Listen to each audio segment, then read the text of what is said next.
All right, guys, we're recording. Coach Todd here. It is April 11th, 2016. It's our Elevation Coaches team call. Welcome, guys. I'm excited. I get to share some of the team successes today, and we actually had a lot, which was actually really exciting. Some new names on the boards. Let me see if I'm sharing my screen. Are you guys seeing my screen? Give me a thumbs up if you are. All right, good deal.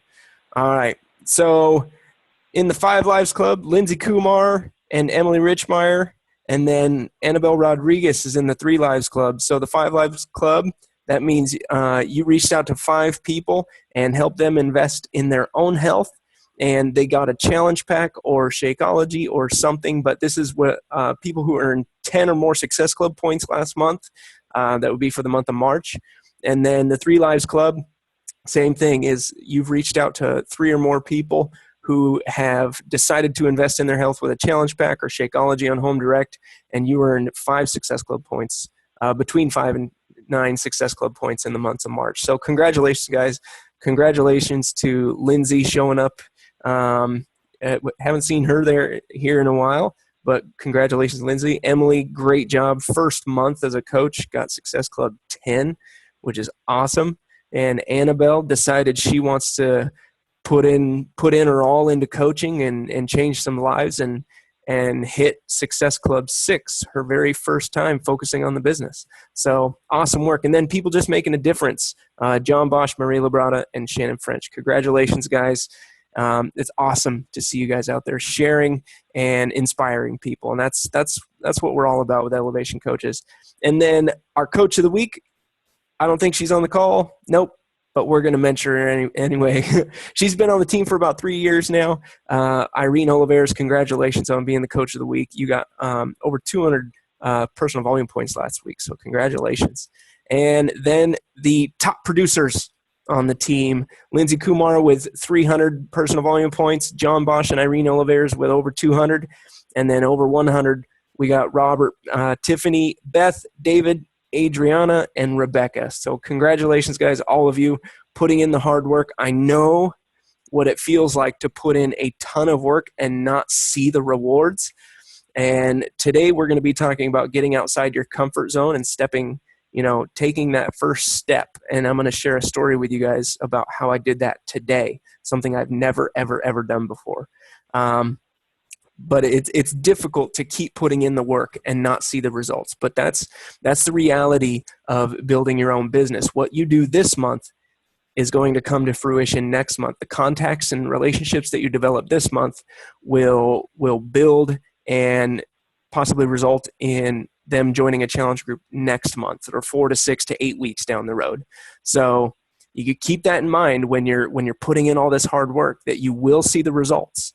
And the mark of a mature business person is the ability to put in the hard work knowing that it's going to pay off in the future. So that's really, really key. And if you understand that, you're going to do great in this.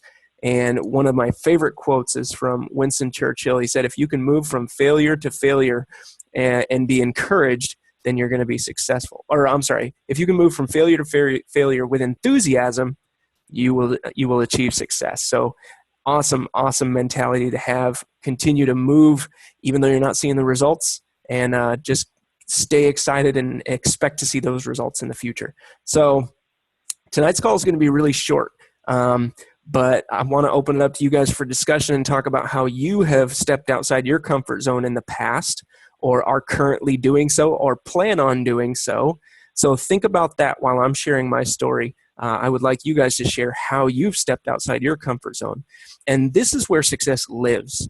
Success does not live in your comfort zone. If you are uncomfortable talking to people, this probably isn't going to work that well for you. If you're uncomfortable building relationships with people, getting to know them, this probably isn't going to work very well for you. You have to get comfortable with it. And I will tell you right now that when I started out as a coach, I didn't have a Facebook account. I didn't have any of that stuff. And as outgoing as I seem, I'm actually terrified to speak to people. I preach at my church, 2 or 3 times a year. Even though I've done it like 10 or 12 times, it still terrifies me to get up in front of 180 people every weekend and preach a message. And I swear, it doesn't matter how many times I'll do it, I'll never be completely comfortable doing it. But I continue to push the boundaries of what I think I'm able to do. And I do that with coaching as well. And right now, I'm in the process of starting another business. A lot of you guys know that the way I built my Beachbody coaching business was through YouTube and blogging, and that works very, very well for me. And what I do is I actually learned how to get my videos and blog posts to rank on Google. So when someone's looking for P90X grocery list, my video or my blog post is going to be the very first thing they see, and they're more likely to click on it. So I learned how to rank things on Google. So the new business that I started was actually helping local businesses rank their business on Google. And what I did today, and I can tell you guys, it was an utter failure and so far outside my comfort zone.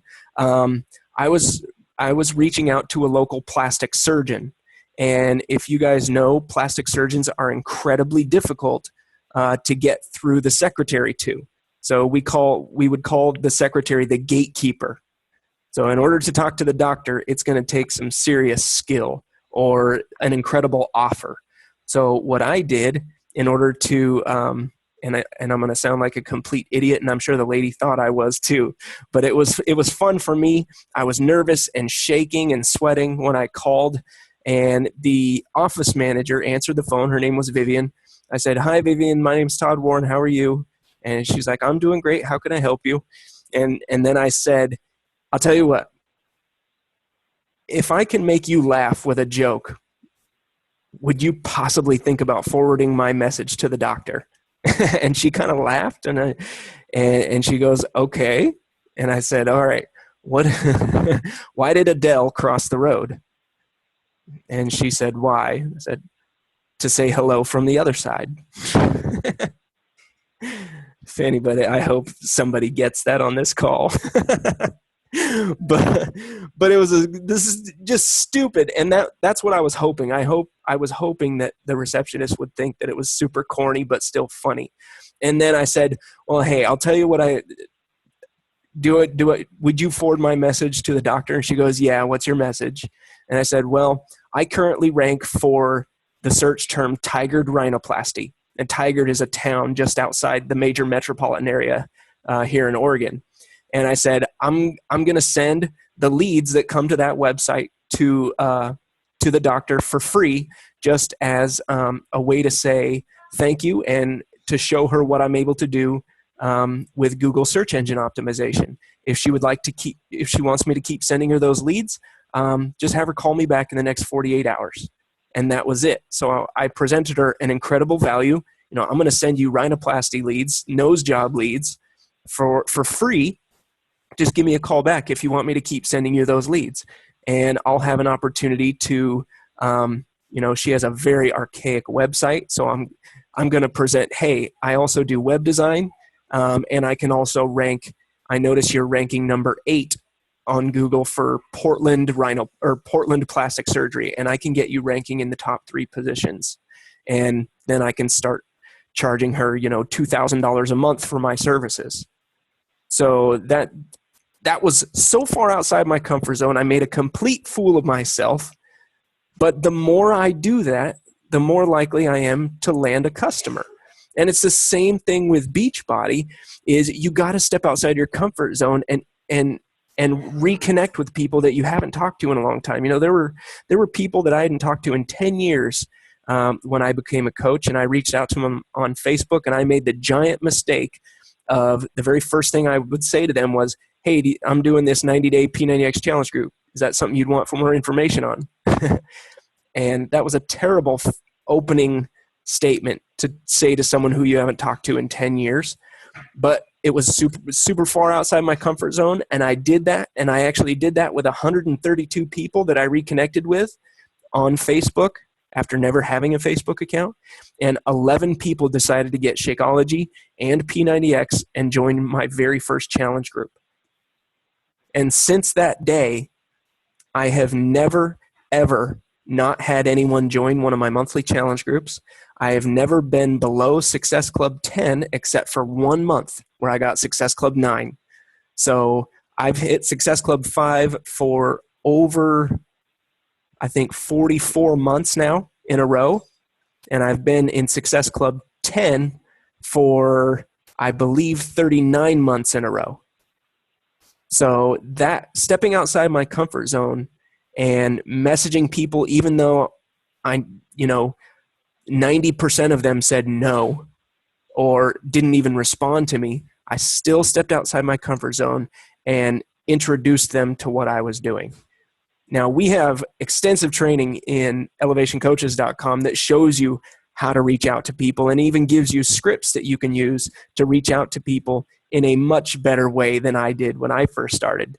And it will increase your chances of helping someone achieve their goals, far surpassing what I was able to do in my first month inviting people to challenge groups. But really, guys, stepping outside of your comfort zone is what's going to allow you to achieve the kind of success that you want in your business.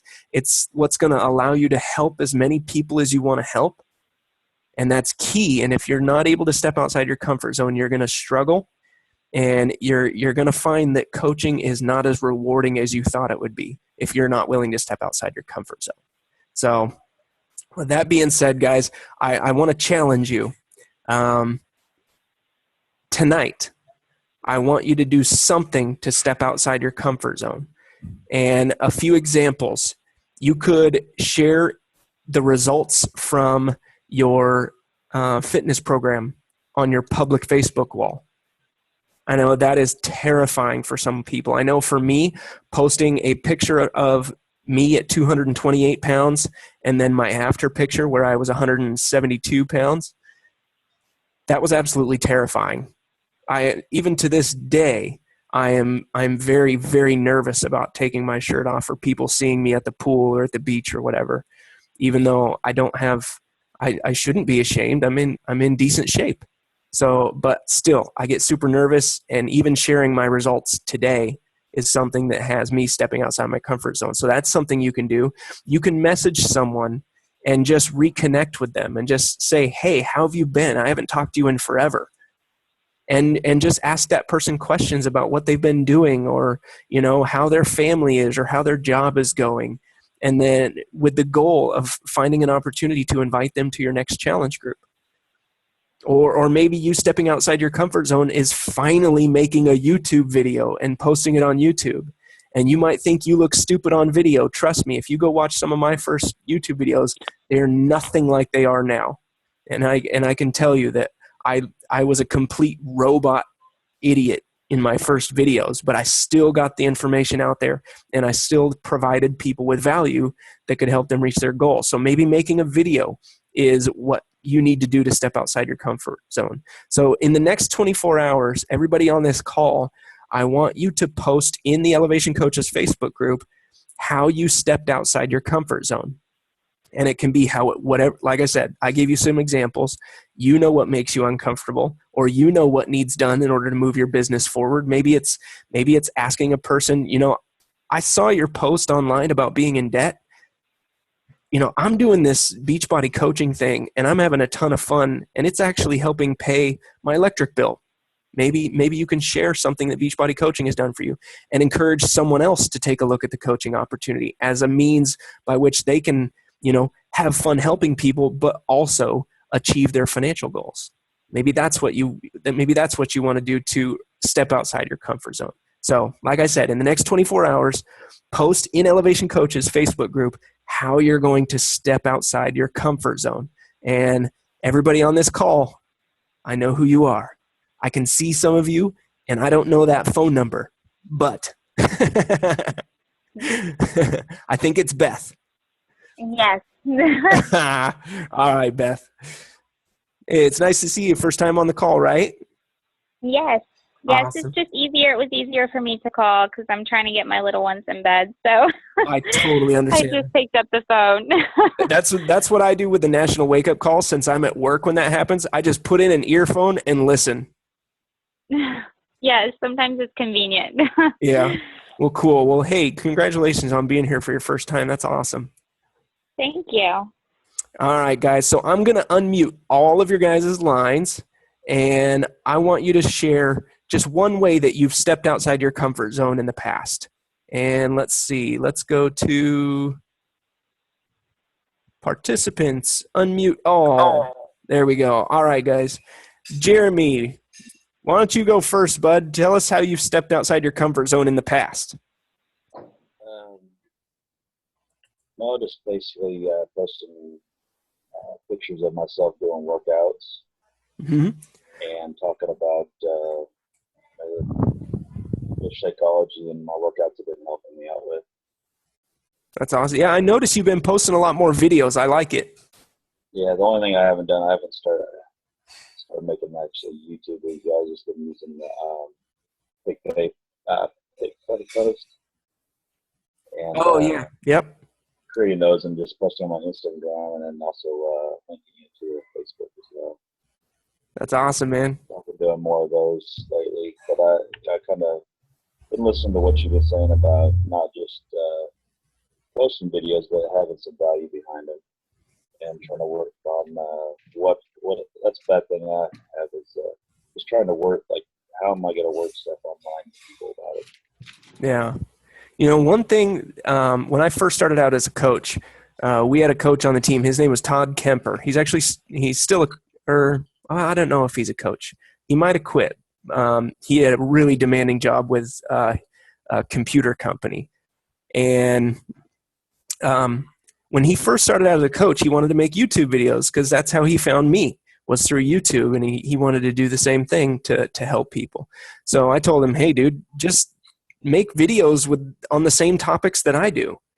And so I have a video called P90X grocery list or P90X shopping list. It has, let's see, P90X shopping list. All right, there's my video, the very first one. It has 102,000 views right now.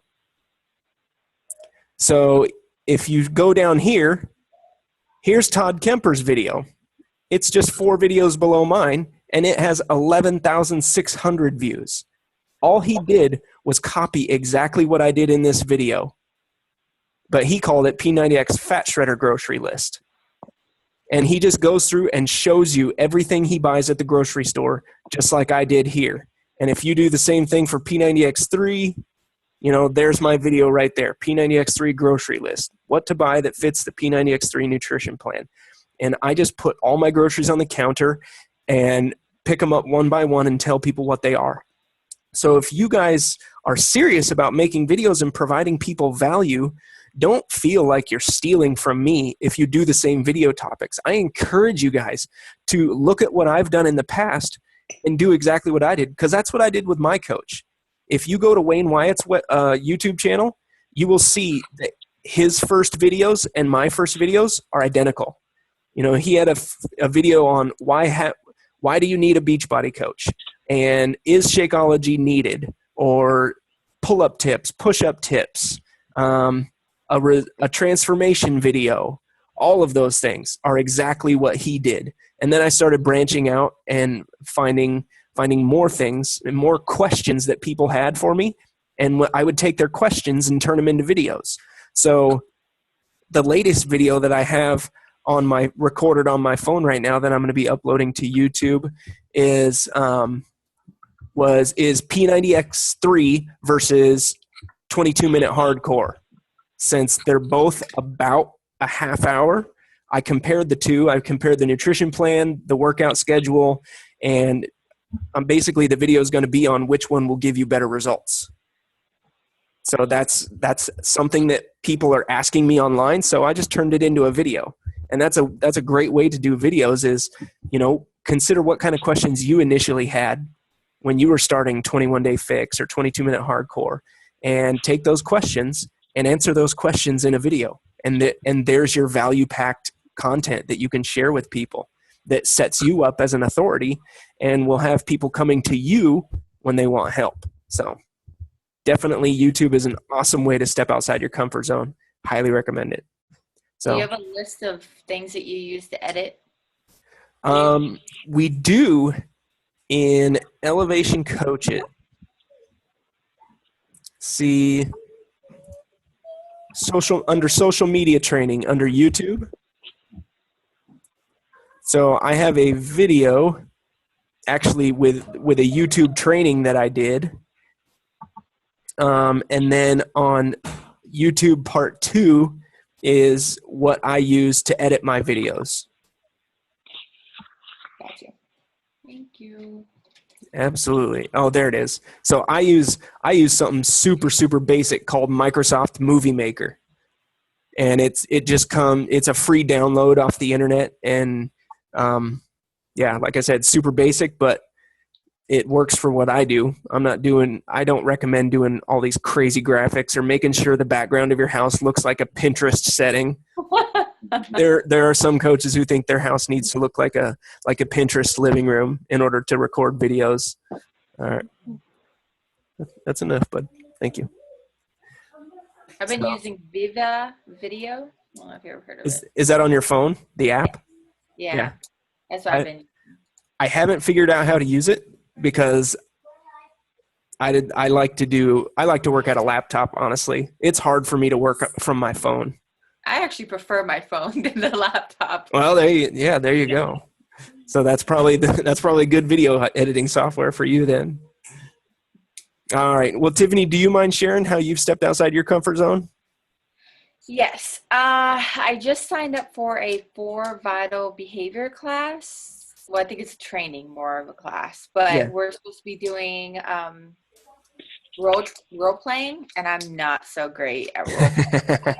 So I already know that's like, I'm super nervous, and it's not even until next month. And I'm like, I can't process it because I already know I have to role play in it. When I signed up originally, they did not say anything about a role play. It's like, I wouldn't have signed up if I knew they were doing role play. Pretty much. I will guarantee you that. I probably would never have signed up because I'd be too nervous to sign up.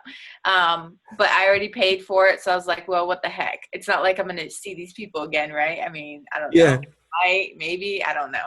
But I thought maybe it'd be a good experience to go through. So absolutely. Comfort zone. Yeah. If it makes you feel any more comfortable, the person you're going to be role playing with is probably just as nervous as you. True. I'll just get like a 9-star diamond coach role playing with me. I'm going to be like, oh, great. One of the things I love about Summit, I just registered for all my workshops and workouts for Summit today. Mm-hmm. And one of the things that I love is hearing about, you get people up on stage, or, like Lindsay Matway or Wayne Wyatt. They're totally uncomfortable doing that stuff. And it's refreshing to know that, these triple 15-star diamonds, like just absurdly successful coaches, are nervous about getting up on stage in front of everyone and actually don't like doing it. So it's fun to realize that they're human. Because a lot of the times we just sort of set them up on a pedestal and it's like, man, I could never do that. But, they thought the exact same thing. But the difference is, if you believe you can get to that point one day, you actually will. So, all right. Summit. You can. You keep a positive attitude. You're gonna get there, and we're all gonna go to dinner, and we're gonna eat gross and unhealthy food together. It's gonna be awesome. I know, right? Well, I think I had Beth sign up. I don't know if she signed up yet, but I sent her the information to get on the list. Hopefully she. Oh, the waiting list, yeah. Yeah, it's definitely. No, I haven't signed up yet, so I guess I need to do that. Yeah, just get on the wait list. I'm slow, Joe. Hopefully you can make it, because it is an amazing experience, and just being there and being a part of the trainings are phenomenal. But the coolest part is just hanging out with the team members, going out to dinner together, going to the parties that Beachbody puts on together, going to the grand celebration inside of Nissan Stadium, and where they're awarding the $100,000 prize winners for the Beachbody Challenge, and just it's just absolutely phenomenal. You gotta be there. If you've never been to Summit, you have to go. You have to make it a priority. It's so fun. So Now, did last year they had a wait list for everybody, right? Yeah. Did people on the wait list all make it in? Yes. Okay. So that's what Carl Deichler said in I think it was a Surge video, where he said everybody who was on the wait list that wanted to get to Summit was able to come. That's awesome. Or they made provision for it. So, like, what was it? About 3 or 4 months ago, there were no hotels available, 0 on the dates for Summit, and the the Grand Opry resort ended up Beachbody rented out the entire thing, and there's like 7,000 rooms there. Oh, that's awesome. And I was able to get us a room there. Yeah, I think you were telling me that. Yeah, but I also just found a place that's like 4 blocks from downtown on a vacation rental thing, but there's some bad reviews of the vacation rental company, and I don't know if I want to go with that place. So I hate bad reviews. oh, I know. I never go with those. Well, I know there's someone that's in our team underneath you, Coach Todd, that lives in Nashville. Tara. Yeah, Tara Yeah. Morrison. Yeah, she was talking about how she's like, just bunk over here with us. We'll go together on our couch. Yeah. We could all just slumber party it on her floor I know, right? for 2 days, 3 days. All right, guys. Well, do you guys have any questions about what we talked about tonight, or are you excited to get nervous and uncomfortable?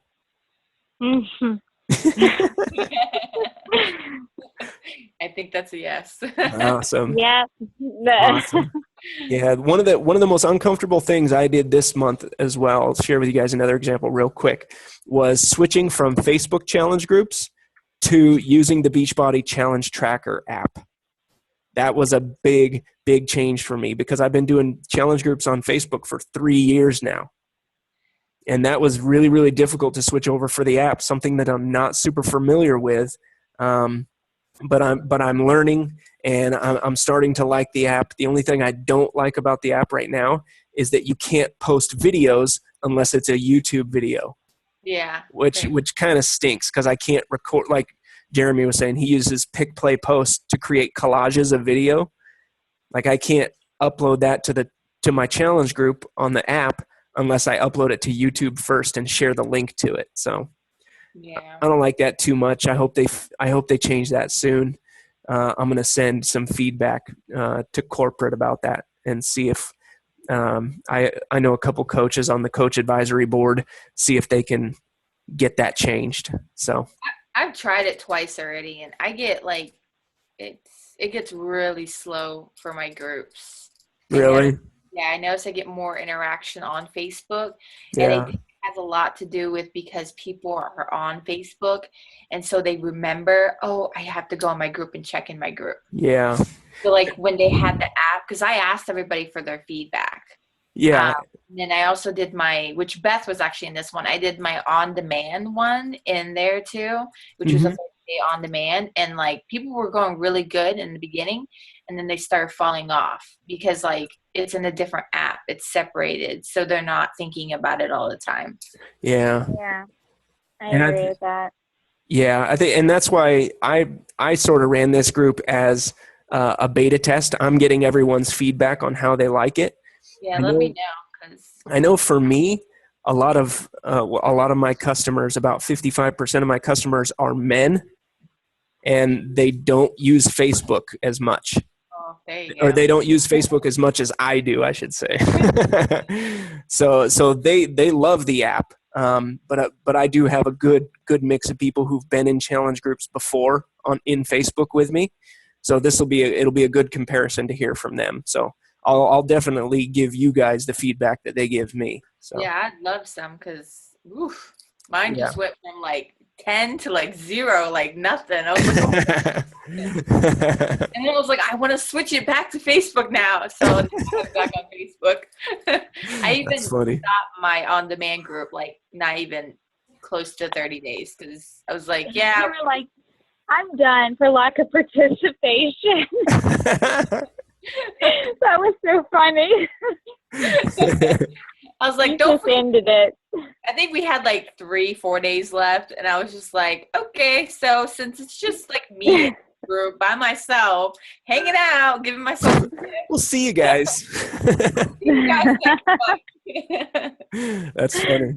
I hope that doesn't happen to my Challenge Tracker app group. I'm gonna try and keep participation high and be the example. Hey Jude, can you stop doing that, buddy?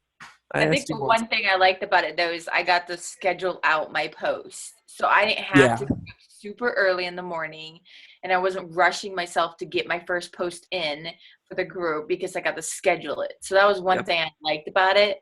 But the only thing I didn't like was the lack of participation in it. Yeah. I just felt like I wasn't getting anywhere with anybody. Yeah, and there are third-party things that you can use to schedule posts in Facebook. I heard like Buffer app or something like that. Yeah, it's just something like that. But you have to get approved to actually use it or something. You have to be what? Approved to actually use it. You have to apply to use it or something. Oh, really? Or I can't remember maybe it wasn't Buffer or maybe it was something else. But I know there's like so many of them, but I hear Facebook doesn't like it that you use them. No, so. That's when you're going to get put in Facebook jail sometime. I know. I'm always and usually it's for duplicate content. So if you're scheduling the same post in like 5 groups, that's when it's like, okay, it thinks you're spamming groups and it'll close you off from posting in groups. Yeah, I had that happen to me quite a bit. I had that happen to me with groups. What was it? Events. I've been in like Facebook jail. Those are the only 2 things. Yeah, I've been in Facebook jail once, and it was for messaging people. It was during my initial invites when I was invited 132 people to my first challenge group. I sent everybody the same exact message, and after doing it like 20 times in the time frame of like 5 minutes, Facebook is like, you need to stop posting or we're going to close you down. Or no, they said for 48 hours you're not allowed to message anyone. I was like, crap. Oh my God, mine was for 2 weeks. Yeah, that's bad. I was like, oh my gosh. So Beth, this is our tip to you. Don't overly post in groups and events. Don't invite 500 people in your event, because that's what happened to me. I think you're only allowed like 300. Oh, okay. So you got to add 100 here, and then wait like 10 minutes, and add another 100. Oh my God! I didn't even know they paid attention like that. I swear they're stalking my page. They're like, yeah, we need to watch this girl. Like, they have their eyes on you. Yes. Oh my God. We're gonna call you Spam Tiffany. I don't know how I get in these Facebook chats. Like, I always have to figure it out. Like, okay, what did I do wrong? Did I overly post? Sometimes I'll post to my wife's page, and Tara keeps on telling me, she's like, people are spamming you. That's why you're going to jail. I'm like, no, I don't think they are. And she's like, no, they're saying that you're spamming the group. And I'm like, well, I'm not really spamming the group, because we're allowed to advertise on Mondays in our wives group. Oh yeah. So I advertise in my wives group. Well, I'm on like 6 different wives group. So I don't know if it's because I post the same day, 6, whatever going on. Yep. And so I always get like, so now I learned my lesson. I'm doing it one group, and whatever group I pick, I'm just going to do one. Yeah. I would recommend, Facebook looks for duplicate content in multiple Facebook groups. So if you post one thing in a wives group on Monday, and all 6 of them allow you to post on Mondays or advertise on Mondays, and I would post a different message in each one. There you go. That's a good idea. So, yeah. Okay. All right, guys. Well, it's let's see, it's 6:07. We're just a little over 30 minutes on the call. So, thank you so much, guys, for getting on. And this is being recorded. I will post it on YouTube, and I will post it on our team training website, along with the Facebook, our Facebook team page. All right. Yay. Awesome. Okay. All right, and I look forward to seeing how you guys are going to step outside your comfort zone. I haven't forgotten. I'm going to post mine as well. So we'll see you guys later. All right. Bye. Okay. Bye. Bye.